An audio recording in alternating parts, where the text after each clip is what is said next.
Halo rekan-rekan, perkenalkan nama saya Mindo Romadame Sianturi, peserta Latsar CPNS 2021, Angkatan 18 Kelompok 1, yang dimana saya akan memaparkan tugas individu saya, yaitu mind mapping akuntabilitas dan nasionalisme.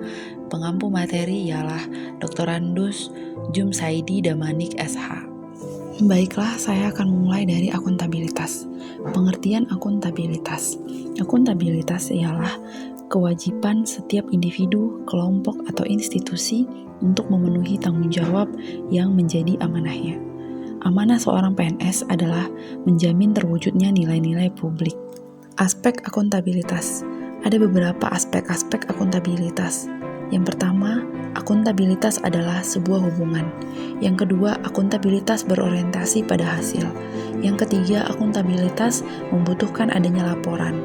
Yang keempat, akuntabilitas memerlukan konsekuensi. Dan yang kelima ialah akuntabilitas memperbaiki kinerja. Fungsi akuntabilitas. Akuntabilitas memiliki 3 fungsi utama.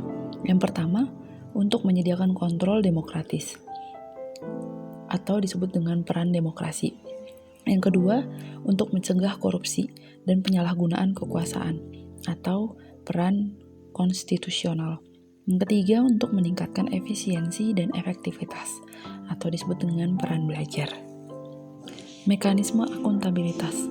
Mekanisme akuntabilitas harus mengandung dimensi. Yang pertama, akuntabilitas kejujuran dan hukum. Yang kedua, akuntabilitas proses. Yang ketiga, akuntabilitas program. Dan yang keempat, akuntabilitas kebijakan. Nilai-nilai dasar akuntabilitas. Yang pertama adalah kepemimpinan. Yang kedua adalah transparansi. Yang ketiga ialah integritas. Yang keempat adalah tanggung jawab. Yang kelima ialah keadilan. Yang keenam adalah kepercayaan. Dan ketujuh keseimbangan. Yang kedelapan adalah kejelasan, dan yang kesembilan adalah konsistensi. Yang berikutnya ialah nasionalisme. Pengertian nasionalisme. Nasionalisme pada hakikatnya adalah kepentingan dan kesejahteraan bersama. Karena nasionalisme menentang segala bentuk penindasan terhadap pihak lain, baik itu orang per orang, kelompok-kelompok dalam masyarakat, maupun suatu bangsa. Nasionalisme tidak membeda-bedakan baik suku, agama, maupun ras. Nilai-nilai dasar nasionalisme.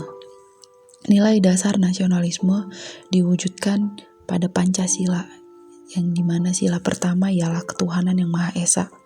Wujud nyata dalam perilaku ketuhanan ialah jujur, hormat pada hak orang lain, punya etika, tidak korupsi, sabar, jiwa besar, berprasangka baik. Yang kedua ialah kemanusiaan yang adil dan beradab.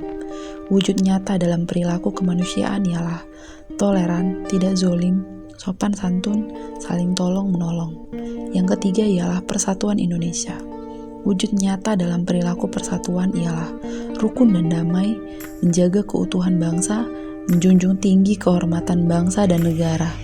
Yang keempat adalah kerakyatan yang dipimpin oleh hikmat, kebijaksanaan dalam permusyawaratan perwakilan. Wujud nyata dalam perilaku kerakyatan ini adalah mau mendengar pendapat orang lain, siap menang, sportif, selalu sesuai aturan, bertanggung jawab, tolong menolong, tidak anarkis. Yang kelima adalah keadilan sosial bagi seluruh rakyat Indonesia. Wujud nyata dalam perilaku keadilan ini adalah tidak serakah, tepat waktu, mau bekerja keras, saling membantu, suka menabung atau investasi. Prinsip-prinsip nasionalisme. Ada beberapa prinsip-prinsip nasionalisme. Yang pertama ialah hasrat untuk mencapai kesatuan, hasrat untuk mencapai kemerdekaan, hasrat untuk mencapai keaslian, hasrat untuk mencapai kehormatan bangsa. Baiklah, sekian penjelasan saya mengenai akuntabilitas dan nasionalisme. Atas perhatiannya saya ucapkan terima kasih.